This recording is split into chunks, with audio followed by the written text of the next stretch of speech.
मंच पर उपस्थित हमारे आप भाई आपका बहुत बहुत धन्यवाद। हमारे नारे जी आपके सानिध्य में ये कार्यक्रम आज हुआ है, इसका आभार मैं आपको करना चाहूँगा कि आपने आज इतने लोगों को एकत्रित करने का कार्य किया है। बहुत सौभाग्य और बहुत गर्व की बात। दूसरी बात, आप हमारे गुरुजन, आपका बहुत बहुत धन्यवाद, आभार। हमारी माताएं, हमारी बहनें, हमारे छोटे भाई, बड़े भाई, जितने भी सम्मानित साथी मेरे टीम मेरे साथ चल के आए हुए साथी जिन्होंने अपना समय दिया समाज के लिए, मैं उस समाज का भी बहुत बहुत धन्यवाद और आभार करना चाहता हूँ कि उद्देश्य हमारा बहुजन समाज को एकजुट करने का है। उद्देश्य मेरा बहुजन समाज को एकजुट करने का है।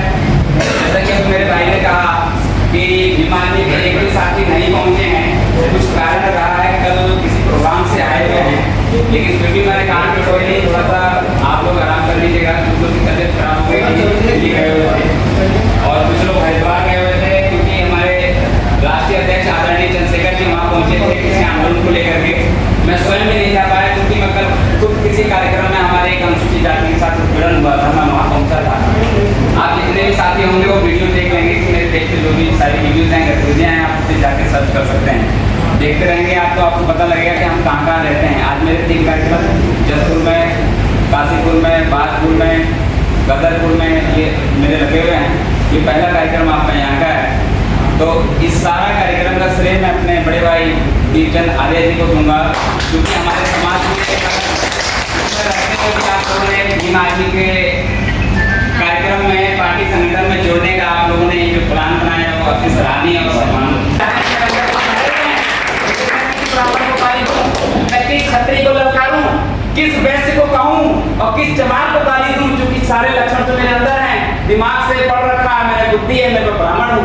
अरे मैं सीना है, लड़ लेता हूँ, झगड़ लेता हूँ, बचा लेता हूँ, बच लेता हूँ, क्षत्रिय हूँ, बनिया हूँ, बिजनेस भी कर लेता हूँ, पढ़ा लेता हूँ, पढ़ लेता हूँ, कमा लेता हूँ, अपनी गंदगी खुद भी साफ कर लेता हूँ, साफ करवा भी लेता हूँ, तो जमा भी तो हूँ। 4 लक्षण तो मेरे अंदर है, ब्राह्मण, क्षत्रिय, वैश्य और शूद्र। तो मैं किस शूद्र को गाली दूं? हमारा उद्देश्य किसी भावनाएं हाथ करना नहीं है, ना किसी बारी वाला करना। हमारा उद्देश्य समाज को एकजुट करना है, जोड़ना है। मुझे समाज की लड़ाई लड़नी है। मेरे समाज में जितने मतभेद हैं, जितने आपसी टकराव हैं, उसको समाप्त करना है, क्योंकि लीडर टुकड़ा बन गया। हम सभी भारतीय हैं, ना कि हिंदू, मुस्लिम, सिख, ईसाई, क्रिश्चियन, बौद्ध, जैन, समझ रहे हैं। अगर किसी को वो हो रहा होगा, मेरी बातों का ठेस लग रहा होगा, मैं बताना चाहता हूँ भाई साहब, ठेस लगने की जरूरत नहीं है, क्योंकि बहुत जला हुआ आदमी हूँ। हर घड़ी पिटा हूँ, हर घड़ी पिटा हूँ और छुप छुप के जिंदगी काटी है मैंने, और अभी भी काट रहा हूँ। मुझे अभी तक सुरक्षा नहीं दी गई है। सुरक्षा की मांग करी मैंने, मुझे गनर दिया जाए, मेरी हत्या कभी भी हो सकती है, लेकिन मुझे सुरक्षा नहीं दी गई, इसलिए कि अगर इसको सुरक्षा दे देंगे तो हीरो बन जाएगा और सौरभ बहुगुणा हार जाएगा और ये चुनाव जीत जाएगा और ये नेता बन जाएगा। इस आशय से मुझे नहीं दिया गया। एसएसपी महोदय से मैं डीएम साहब से मिला कि महोदय मेरा केस एक वर्तमान में मंत्री से चल रहा है, जो वर्तमान में मंत्री है, जिसके पिता मुख्यमंत्री, जिसके दादा मुख्यमंत्री, उससे मेरा विवाद है। उसने मुझे इतना डराया, धमकाया, फर्जी मुकदमे लगाए, मेरे लोगों से ही पिटवाया मुझे, और वो लोग जिनको मैं जानता हूं उन लोगों ने मुझको मुकदमे लगा दिए, और सरकार रहा बचा मुझको गुंडा एक्ट केस लगा दिया। किस लिए पूछना चाहता हूँ, कौन सा गुंडा हूँ मैं, मेरा क्या अपराध है कि मैं समाज की लड़ाई लड़ता हूँ। आप लोग 7 छवि के लोग इसलिए हो कि आपको कोई नहीं जानता, आप किसी से लड़ते हो।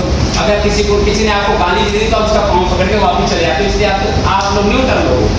हम जानते हैं हम कौन है, क्योंकि हमारे सामने अगर किसी कोई गाली देगा तो हम उसका विरोध करेंगे, हम विरोध करेंगे, हम वो लोग हैं। इसलिए सरकार हमसे जलती है, पुलिस हमसे डरती है, हम प्रशासन के खिलाफ खड़े होते हैं, क्योंकि प्रशासन क्या चीज है? प्रशासन हमारे लिए बैठा है और शासन हमारे लिए बैठा है। शासन प्रशासन के क्या विचार? हमने शासन बनाया, हमने प्रशासन बनाया। मैं पूछना चाहता हूँ, अगर डीएम यहाँ पे बैठे हुए हैं तो किसके लिए बैठे हैं? यहाँ डीएम अगर बैठे हैं किसके लिए बैठे? मैं पूछना चाहता हूँ। अपने आप के लिए बैठे हैं क्या? उनके जूते से लेके कपड़े तक, उनके टीए से लेके डीए तक, उनके बीवी बच्चों के परिवार तक, उनके गनर से लेकर उनकी सुरक्षा तक, हर तरीके की जिम्मेदारी सरकार खर्च करती है। और सरकार गेहूं नहीं काटने जाती है, गेहूं हम लोग काटते हैं, आप लोग बिजनेस करते हो, आप कमाते हो, धान हम काटते हैं, गन्ना हम साफ करते हैं, तब उसमें से वो बिकता है, तो उसके टैक्स के पैसे से हम भरते हो, सरकार के पास जाता है। और वो सरकार का पैसा सिर्फ हमारे लिए है कि उस तबके को आप उस पैसे को निर्माण करेंगे जो तबका सबसे कमजोर। और कमजोरों को क्या हो रहा है? शोषण। और कमजोरों का इस तरह शोषण अत्याचार हुआ तो हम बर्दाश्त नहीं करेंगे। ऐसे निकला वो किसी का बाप, किसी का बेटा, किसी का चाचा, किसी का बच्चा था जिसने आपकी गलती से आपने उसकी गलती से उसका परिवार छीन लिया, अब उसका लौटा नहीं सकते, लेकिन उसको इतना मुआवजा तो दे दो उसका भी बच्चा परिवार पल जाए। अगर आप इतना भी नहीं करते हैं तो मैं कहता हूँ धिक्कार है, चैन से बैठने नहीं दूंगा अधिकारी को, चाहे कुछ भी हो जाए, चाहे कोई अधिकारी हो। इसलिए कि आप सिस्टम से चलेंगे, आपको सैल्यूट है, और अगर सिस्टम के खिलाफ चलेंगे तो मैं कसम से बता रहा हूँ मेरी जूती बराबर इज्जत नहीं करूंगा।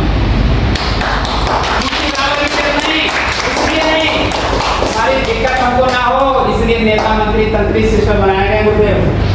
हमारे स्कूल में व्यवस्था अच्छे से मास्टरों की की गई है, इसलिए कि आपके बच्चों को कोई प्रॉब्लम ना हो। मान सम्मान अगर जिंदा नहीं तो आप मुझे बताइए, मुझे जिंदा रहने का कोई अधिकार नहीं। अगर भरी सभा में 50 लोगों के बीच में अगर कोई मुझे जूता नहीं दिखाए तो मेरा सम्मान चला गया। और सम्मान बड़ा मेहनत से मैंने इकट्ठा किया था, सम्मान वापस लाने का अधिकार संविधान ने मुझको दिया है। मेरे बाप ने मुझको अधिकार दिया, मेरे बाप डॉक्टर बी.आर. अम्बेडकर, जिसकी वजह से मैं आज कुर्सी पर बैठा हूँ। अन्यथा जिस तरीके से आप सबको पता होगा कि हमको कुर्सी क्या, हमको नौकरी क्या, हमको खड़े होने तक का भी, और हमको कपड़े पहनने तक का भी, और हमको पानी पीने तक का भी अधिकार हम लोग को नहीं था। जो अधिकार संविधान ने दिया है, अगर मेरे किसी भी ब्राह्मण भाई को अगर नौकरी मिली है तो मेरे बाप भी देना है। अगर मेरे किसी ठाकुर भाई को नौकरी मिली है तो मेरे बाप भी देना है। अगर मेरे क्षत्रिय भाई को अगर जो सम्मान मिल रहा है, वो कुर्सी पे बैठा है, वो पुलिस है, वो अधिकारी है, वो IAS है, वो PCS है, वो वकील है, मेरी बहन अगर वकील है तो वकील के दिन मेरा बाप है।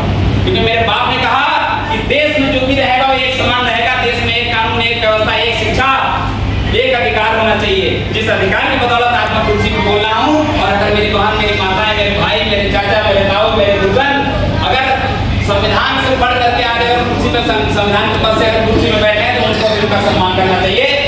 मैं किसी से नहीं कह रहा हूँ कि आप नीच हो, आप ऊंच हो, मैं कहता हूँ आप संवैधानिक रूप से भारतीय बनिए।